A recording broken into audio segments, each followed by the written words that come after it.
For over a century, the legend of the Titanic has been told in silver and gold. We know the names of the millionaires. We know the melody of the violins that played while the deck tilted toward the abyss. But history has a way of bleaching the truth. For 83 years, there was a ghost in the machinery, a man of immense intellect and obsidian skin who walked those mahogany halls, not as a servant, but as a passenger. A man whose voice was swallowed by the Atlantic, and whose existence was systematically scrubbed from the movies and the history books, as if the world couldn't reconcile the image of a black man standing on the unsinkable. Pride of the white world. Tonight the silence breaks. This isn't just a story of a shipwreck.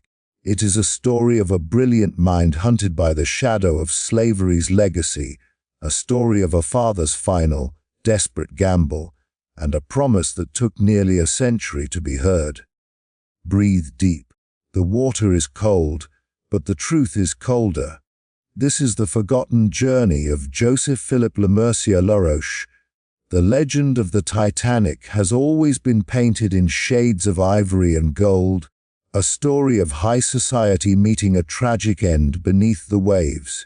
We have been told the tales of the Astors and the Guggenheims, their names etched into the very fabric of the disaster's lore for over a century. Yet, beneath the glittering surface of the Edwardian era, a profound silence was maintained regarding the only black man to walk those doomed decks. Joseph Philippe Lemercier Laroche was not a servant, nor was he a stoker hidden in the soot-stained bowels of the engine room. He was a passenger of intellect and means, a man whose presence challenged the racial hierarchies of 1912. For 83 years, the historical record acted as a filter, bleaching his existence from the grand narrative of the sinking. This was not a mere oversight by historians, but a systemic erasure that kept a brilliant Haitian engineer in the shadows of the Atlantic. To understand the weight of this silence, one must look at how the media of the 20th century chose to remember the night of April 14th. Documentaries and Hollywood epics populated the ship with a specific demographic, reinforcing the myth that the tragedy was an exclusively white affair.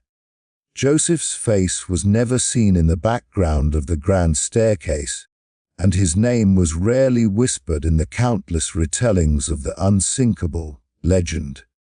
His life was tucked away in the private memories of his surviving family, a secret kept from a world that wasn't ready to acknowledge his dignity. The silence was a second sinking, a quiet burial of a legacy that refused to fit into the narrow boxes of racial expectations. It took nearly a century for the world to finally look past the iceberg and see the man who stood as a silhouette against the cold. The erasure of Laroche's story serves as a haunting reminder of how history is often curated rather than simply recorded for the sake of truth. In the decades following the disaster, the Titanic became a symbol of a lost golden age, a period of supposed elegance that conveniently ignored global inequality. By omitting Joseph, history maintained the illusion that the heights of modern technology and luxury were the sole domain of the European elite. His presence on the ship was a radical act of being, a physical manifestation of Haitian excellence that moved through spaces reserved for the masters of the world.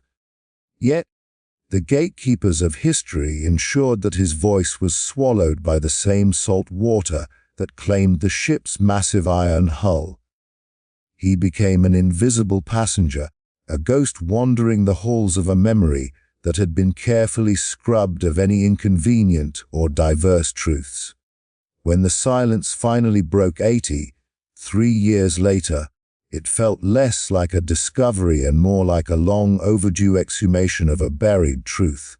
His daughter Louise reached the twilight of her life before she felt the world was finally ready to hear the name of her father, without prejudice. Her testimony acted as a bridge between the cold depths of the North Atlantic and the warm, vibrant reality of her father's lived experience. The revelation sent shockwaves through the community of Titanic historians, forcing a radical re-evaluation of who was actually present during those final, terrifying hours. It was a moment of historical reckoning, proving that even the most famous events in human history can harbor secrets hidden by the hand of bias. Joseph's emergence from the shadows was a victory over the forces of erasure that had sought to keep his identity submerged. Now, as we revisit the story of the Titanic, we must do so with the understanding that the ghost in the machinery has finally been given a name. We can no longer view the tragedy through a monochromatic lens, ignoring the brilliant mind from Haiti who sacrificed everything for his family. Joseph's legacy is a testament to the fact that no matter how deep you bury a story, the truth has a way of rising to the surface. He stands now as a symbol of all those who were edited out of the great human dramas because of the color of their skin. By acknowledging his journey, we restore a missing piece of the puzzle and honor a man who refused to be defined by the world's limitations. His story is a powerful anthem of resilience, reminding us that even the loudest silence can eventually be broken by the power of a single, remembered life. The Odyssey of Joseph Laroche began far from the icy Atlantic, rooted in the scorched, defiant soil of Haiti. Born into the black elite of Cap Haitien, he was a child of a revolution that had already broken the physical chains of slavery. His family lived in a world of wooden shutters and the rich, dark aroma of Caribbean coffee, shielded by status but aware of the world's gaze. Joseph was a prodigy who found music in the ticking of gears and the structural logic of the great ships. His parents saw a mind that was too vast for the island's limited colonial horizons of the time. They knew that for their son to truly rise, he would have to travel into the very heart of the empire that had once sought to own his ancestors. At the tender age of 15, Joseph was sent across the ocean to France, a journey that was as much a psychological bridge as a physical one. He arrived in a land of cold stone and whispered prejudices, carrying nothing but a suitcase and the heavy expectations of a hopeful nation. In the classroom, he was a singular dark face among a sea of white, a living challenge to the era's pseudo-scientific theories of intellectual hierarchy. He did not merely participate, he excelled with a quiet, burning intensity that silenced his skeptics and earned the grudging respect of his professors. Joseph mastered the complex language of European engineering, becoming a bridge builder in a society that was designed to keep people like him on the other side. He believed that his brilliance would be his armor, protecting him from the jagged edges of a world that still viewed his skin as a mark of servitude. The education of Joseph Laroche was a masterpiece of discipline, a rigorous ascent through the most demanding technical heights of French academia. He spent his nights under the flicker of oil lamps, calculating the stresses of steel and the flow of currents, preparing to return to Haiti as a savior of infrastructure. Every equation he solved was a strike against the legacy of the plantation, a move toward a future where a black man's worth was measured by the precision of his instruments. He walked the cobblestone streets of Beauvais as a pioneer, his mind occupied by the sophisticated blueprints of a modern world that he intended to help construct. However, the air in France was thin and biting, filled with a subtle, pervasive chill that no amount of academic success could fully thaw. He was becoming a man of two worlds, Yet the European half of his identity was constantly being interrogated by the silent stares of strangers. As he reached manhood, the reality of the revenge of slavery began to manifest not through chains, but through the invisible bars of systemic exclusion. Joseph was a qualified engineer, a creator of machines and a designer of progress, yet the professional world of Paris remained a fortress with no gate for him. He realized that the same empire that provided his education was terrified to give him the power that came with a title and a position of authority. His brilliance was accepted in the laboratory, but rejected in the boardroom, leaving him to linger in the margins of a society he was overqualified to lead. The frustration began to simmer beneath his calm exterior, a realization that the meritocracy he was promised was a ghost story told to keep the restless quiet. He was a master of the New World's gods, yet he was being treated as a trespasser in the very temple of modernity he had spent a decade studying. This period of his life was a transition from the hopeful innocence of a student to the hardened resolve of a man who understood his enemy. He saw that the prejudice he faced was not a flaw in the system, but a feature designed to protect the status quo of a fading colonial order. Haiti remained his lighthouse, the only place where his name and his degree would carry the weight they deserved without the shadow of his complexion. Every rejection letter he received in France became a wind in the sails of his eventual departure, pushing him back toward the Caribbean sun. He was a man caught in the gears of history, a brilliant engineer realizing that he would have to build his own path across the sea to find true freedom. The journey from the Haitian elite to the French marginalized was the crucible that prepared him for the final, tragic choice he would soon make. The professional life of Joseph Laroche in France became a battlefield where his intellect collided with a silent, immovable wall of systemic prejudice. Despite holding a prestigious engineering degree, he found that the liberty, equality, and fraternity promised by the French Republic did not extend to a black man seeking a seat at the table of innovation. When he presented his credentials, the warm reception often turned to cold, practiced indifference the moment his face was seen by prospective employers. He was a man who could calculate the tension of steel and the flow of electrical currents, yet he was deemed invisible by an industry that preferred less qualified men of a different hue. This was the quiet racism of the metropole, a sophisticated form of exclusion that used bureaucracy and social etiquette as weapons of marginalization. Joseph was forced to watch from the sidelines as his peers climbed the ladders of progress, while he remained tethered to the ground by the weight of a history he was trying to outrun. He eventually secured employment, but it was a bitter compromise that mocked the years of sacrifice his family had made for his elite education. Instead of designing the bridges and railways he was trained for, he was funneled into lower-level technical roles that failed to utilize his immense potential.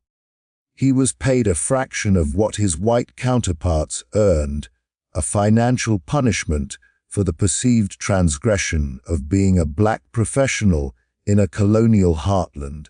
Every workday was an exercise in endurance, as he performed the labor of masters for the wages of a servant, all while maintaining a mask of stoic professionalism.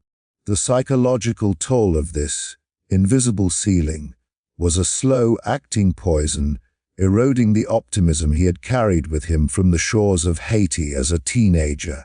He realized that in the eyes of the French elite, his diploma was merely a piece of paper that could not wash away the deep-seated biases of the era. The pressure intensified as his domestic responsibilities grew, turning his professional stagnation into a looming crisis for the survival of his young family. With a wife and 2 daughters to support, including a child who required expensive and constant medical attention, Joseph felt the walls of the European dream closing in. The discrimination he faced was not just an insult to his pride. It was a direct threat to the health and safety of the people he loved most in the world. He was a man trapped in a paradox, possessing the keys to a prosperous life, but finding that every lock in France had been changed to keep him out. The revenge of slavery had followed him across the ocean, manifesting as a modern economic shackle that prevented him from building a legacy of security. He began to understand that the empire would happily take his tuition and his labor, but it would never allow him to hold the deed to his own destiny. Socially, the atmosphere was equally suffocating, as Joseph and his wife Juliet navigated a world that viewed their interracial union as a scandalous defiance of the natural order. In the cafes and on the boulevards, they were met with stares that ranged from voyeuristic curiosity to open, burning hostility from those who felt the racial lines were being blurred. The civilized silence of the French bourgeoisie was often louder than a shout, expressing a collective disapproval that made every public outing a test of their courage.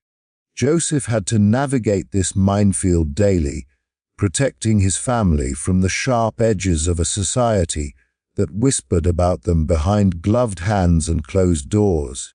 This social isolation mirrored his professional exclusion, creating a sense of being a permanent foreigner in a land where he spoke the language perfectly and followed the rules precisely.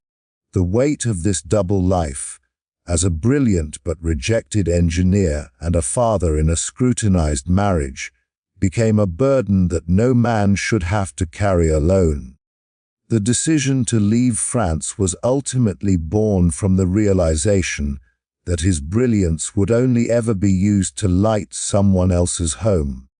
He looked at his daughters and saw a future where they too would be subjected to the same polite cruelties and the same systemic erasures that were breaking his spirit.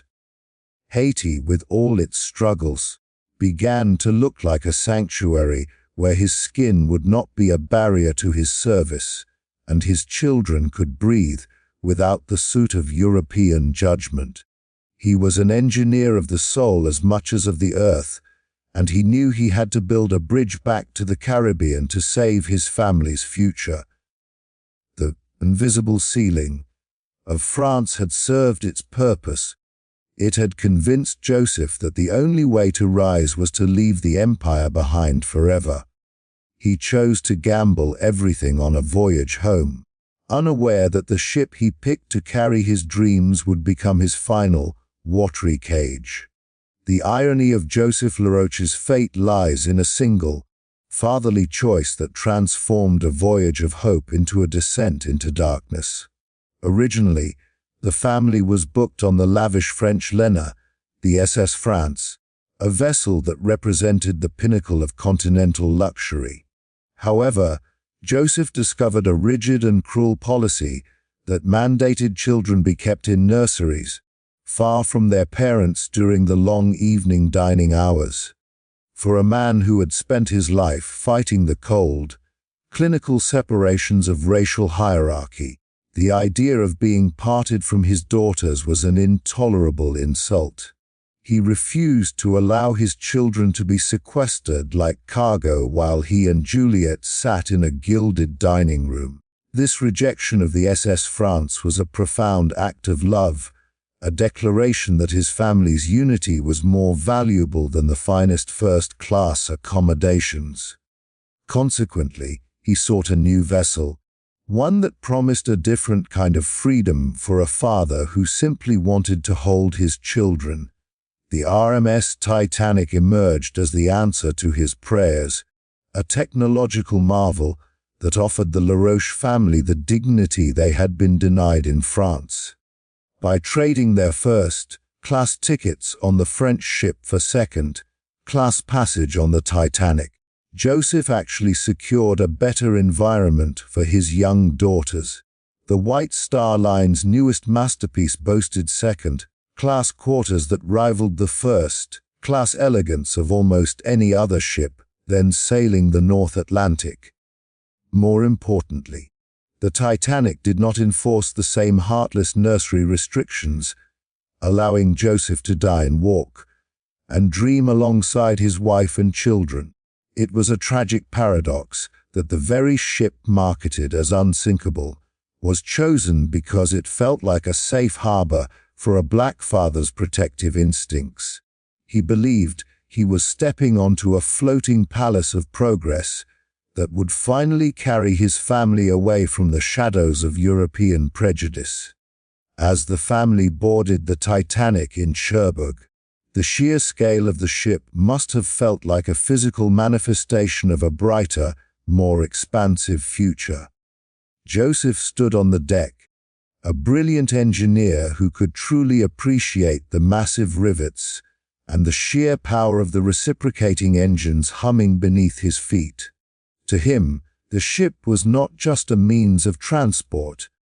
It was a cathedral of steel that represented the triumph of the modern mind over the elements. He walked the mahogany corridors with a sense of quiet triumph, carrying the weight of his family's hopes toward the promised land of the Caribbean. The salt air felt like a cleansing force, washing away the bitter memories of rejection letters and the invisible ceilings of his professional life in Paris. In those first few days at sea, the Titanic was a sanctuary, a place where the horizon seemed infinite and the past felt like a ghost. Yet, even within this floating sanctuary, the revenge of slavery lingered in the curious and often disdainful stares of his fellow second-class passengers. A black man traveling with a white wife and two mixed-race children was a sight that many on board found impossible to reconcile with their world view. Joseph endured the whispered comments and the pointed fingers with the same stoic grace that had seen him through the cold winters of Beauvais. He understood that while the ship was a marvel of the new century, the minds of many on board were still anchored in the prejudices of the old. He focused entirely on Juliet and the girls, creating a private world of affection that the surrounding coldness could not penetrate or diminish. He was a man who had outpaced his era, standing on the deck of the future while the ghosts of the past tried to pull him back. The final irony of his choice was sealed in the freezing silence of the North Atlantic on that moonless night in April. The ship he had chosen for its inclusivity and its promise of safety became the very instrument of his ultimate physical erasure. Had he stayed on the SS France, he might have reached Haiti, seen his mother's face, and built the bridges he had spent a decade designing. Instead, his devotion to his family led him directly into the path of the iceberg, proving that even the best intentions can be hijacked by the cruelty of fate. He spent his final hours ensuring that Juliet and the children were safe, a hero whose final act was the ultimate fulfillment of his fatherly vow. The choice of the Titanic remains a haunting testament to the lengths a man will go to protect his dignity and his kin. The final act of Joseph Laroche was not written in the blueprints of an engineer, but in the selfless courage of a man who knew his family's lives were his only true legacy. As the Titanic groaned under the weight of the freezing Atlantic, Joseph did not scramble for his own safety or use his status to demand a seat in the few departing lifeboats. Instead, he stood as a dark silhouette against the white spray of the ocean, focused entirely on the three people who were his entire world. He wrapped his pregnant wife, Juliet, and their two small daughters in the warmest furs he could find, shielding them from the biting wind that signaled the end. In those frantic final moments, he looked into Juliet's eyes and promised they would meet again in the bustling streets of New York City. It was a beautiful lie told to give her the strength to step into the abyss, a final gift from a husband who knew the water was claiming him. As Lifeboat 8 was lowered into the black mirror of the sea, Joseph remained on the tilting deck, a man of immense brilliance swallowed by a catastrophe he could not calculate his way out of. He disappeared into the night, his body never recovered, becoming one of the many anonymous victims whose stories were supposedly lost to the depths forever. When Juliet eventually reached the shores of America, she was a widow in a strange land, carrying a fatherless unborn son and the heavy grief of a promise that could never be kept. The world, however, was not interested in the mourning of a black man's family. The newspapers and the survivors' accounts quickly moved to sanitize the tragedy. Joseph's name was omitted from the lists of heroic men, and his existence was effectively scrubbed from the historical record of the greatest maritime disaster. He became a ghost, an inconvenient truth that the racial narrative of the 20th century was simply not designed to carry or acknowledge. For 83 years, the silence surrounding Joseph Laroche was as deep and cold as the trench where the Titanic's wreckage finally came to rest. His story survived only in the hushed tones of his family's private home in France, passed down like a sacred, painful heirloom from mother to children. The movies came and went, each one reinforcing a monochromatic version of the night, while Joseph's daughters grew old in a world that didn't know their father had been there. It was a second sinking, an intellectual and social erasure that mirrored the physical destruction of the ship, ensuring that the only black man on board remained an invisible footnote. This was the long, slow revenge of a history that preferred its heroes to fit a specific mold, and for nearly a century, that mold had no room for a Haitian engineer. The world had moved on, building monuments to the wealthy while the memory of Joseph Laroche remained submerged under layers of systemic bias and collective amnesia. The silence finally shattered in 1995, when his daughter Louise, then 84 years old, decided that the weight of the secret had become too heavy for one family to bear. She opened the archives of her memory and shared the photographs, the letters, and the truth of her father's identity with the Titanic Historical Society.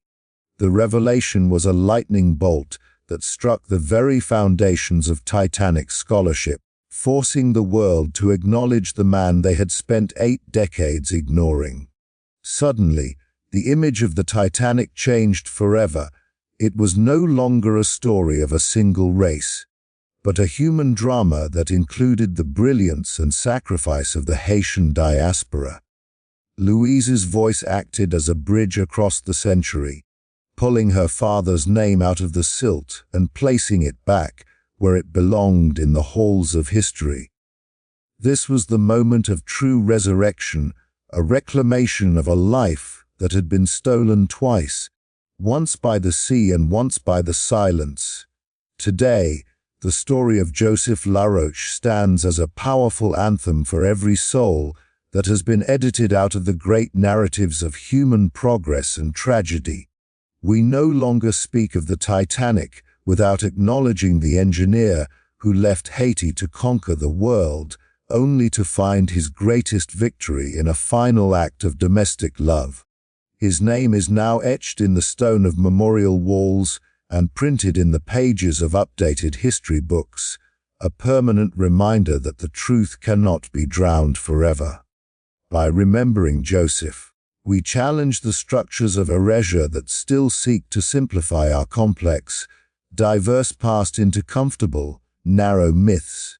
His legacy is a testament to the fact that while a ship may be sinkable and a man may be mortal, A story told with love and courage is truly invincible.